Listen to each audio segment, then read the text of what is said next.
Moje meno je Baška, ja som majiteľka Home Gym Fitness Centier. Zakladáme Home Gym Bikini Fitness Club a práve teraz hľadáme dievčatá, ktoré majú záujem súťažiť v kategórii Bikini Fitness. Ak práve ty uvažuješ nad tým, že by si chcela súťažiť v kategórii Bikini Fitness a hľadaš ten správny klub, tak Home Gym Bikini Fitness Club je to správna voľba. Chcem vám predstaviť našu trénerku Adelku, ktorá vás bude sprevádzať. Tak ja som Adela Jancíková, teda hlavná trénerka v tomto našom Home Gym Bikini Fitness klube a mojou úlohou bude dostať vás až k cieľovému pódiu. Adelka, povedz nám, ako prebieha príprava na súťaž Bikini Fitness? S každou klientkou začneme vstupnou konzultáciou, kde si preberieme naše ciele a následné postupy. Ako dlho trvá príprava na súťaž? Je to tak, že môžem ísť za mesiac, za dva? Áno, táto je veľmi individuálne. Záleží od každej klientky, pretože každá začína úplne na inom bode. Väčšinou odporúčam minimálne ten rok, aby sme stihli vlastne prejsť všetky fázy. Áno. Sú tam rôzne fázy, či už je to objemová dieta alebo len svalová rekompozícia. A veľmi záleží, ale určite by som si dala na čas. Častokrát sa dievčatá boja práve tieto objemovej fázy. Čo to v podstate znamená tá objemovka, keď sa to takto v Bikini Fitness povie? Pretože samozrejme, že dievčatá, ktoré sú v kategórii Bikini Fitness, nechcú byť objemné.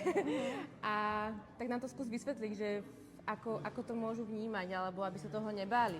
Áno, dievčatá, nebojte. U nás sa toho bať nemusíte. Zase záleží tréner od trénera, ale u mňa sa toho bať nemusíte. Ja nie som vôbec zastanca veľkých objemov. Chcem, aby ste sa cítili dobre celoročne. Svalová objemovka je pre mňa iba štádium, kedy sa budeme snažiť vybudovať čo najviac svalov. Samozrejme, ale kvalitne. Žiadne extrémy. Chcem naozaj, aby ste sa cítili dobre, takže nemusíte sa ničoho báť. Je to len jemný kalorický surplus, budovanie svalov, ťažké tréningy a dobrý pocit. Adelka, povedz nám, ako sa musí dievčatá stravovať, keď sa pripravujú na túto Bikini Fitness súťaž? Pretože obe sme súťažili, takže vieme, ale častokrát sa stretávame stále s tým, že dievčatá si myslia, že je to len o tom, že budú jesť kuracie mäso, ryžu, nejakú uhorku a že vlastne musia mať zakázané pečivo a všetko toto. Skvelá otázka. Čo sa týka stravy, najdôležitejšie je to, že chceme pestrosť, áno. Nechceme prejsť do nejakých poruch príjmu potravy, na to dávame veľký pozor, aby bolo toho jedla hlavne dostatok aj v tej diete.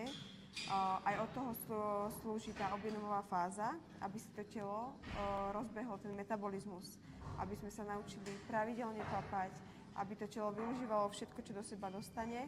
Samozrejme, nie je to čisto iba o kuracine a ryže, presne ako hovorí Baška.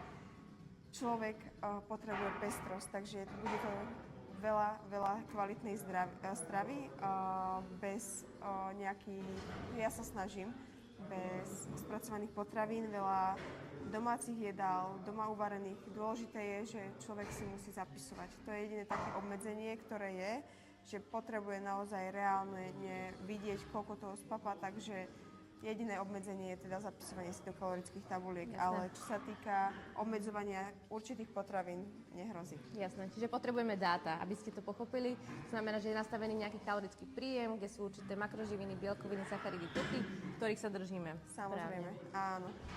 Dobre, povedz nám, čo sa týka týchto kalórií, tak tiež sa častokrát stretávame s tým, že dievčatá idú veľmi nízko podbazálny metabolizmus, takže vysvetlíme možno našim potenciálnym záujemkyniam, akým štýlom my fungujeme a že nechceme, aby sme obmedzovali zdravie túto dievčatám.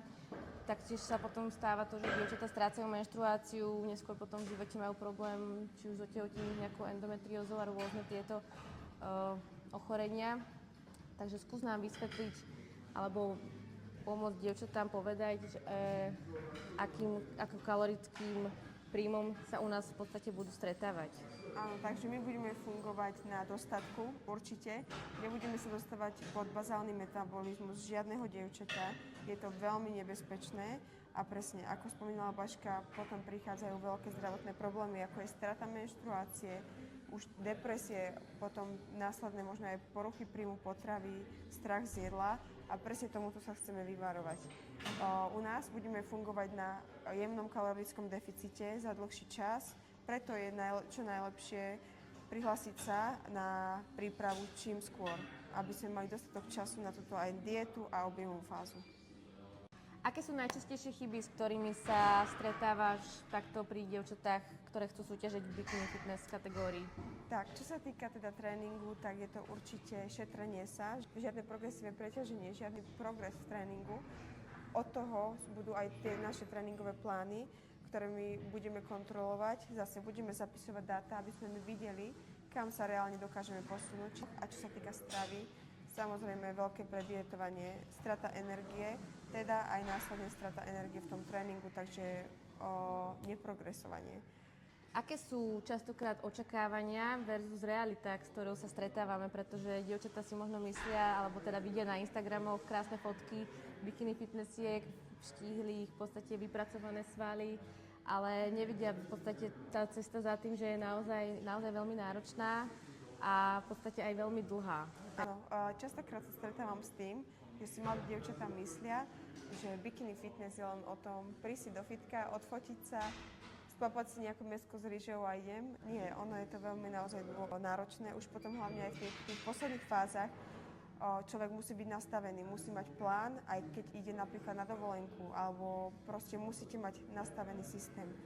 Či už je to krabičkovanie, systematický tréning, regenerácia, spánok, proste človek musí mať podchytený najlepšie každý element toho svojho bytia a nie je to len o tom prísť do fitka, odfotiť sa a nič nerobiť. Dievčatá si častokrát myslia, že posing, v podstate to, čo vidia na tom pódiu, že to je také jednoduché, že natrénujem si to týždeň predtým.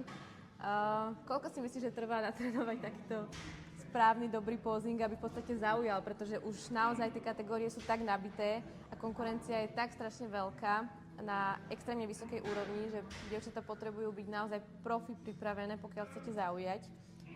Áno, presne tak. Toto je veľká chyba častokrát súťažiacich, že podceňujú práve posing, ktorý je rovnako dôležitý ako aj tréning a strava, keďže človek potrebuje vyzerať ladne. Áno, tie dievčatá, pokiaľ nie sú zvyknuté prechádzať sa na podpätkoch, ktoré máme, aby to vyzeralo ladne a ešte aj napozovať tie pózy. Nie je to vôbec jednoduchá záležitosť, ale my ako Home Gym Bikini Fitness Club vám ponúkame presne aj túto možnosť, ktorá tiež nie je samozrejmosťou u vašich trénerov. Ak ešte stále váhaš, ktorý klub je pre teba vhodný a chceš súťažiť bikini fitness, tak pridaj sa k nám a my ti sľubujeme, že sa o teba postaráme a pomôžeme ti. Tešíme sa na našu spoločnú cestu.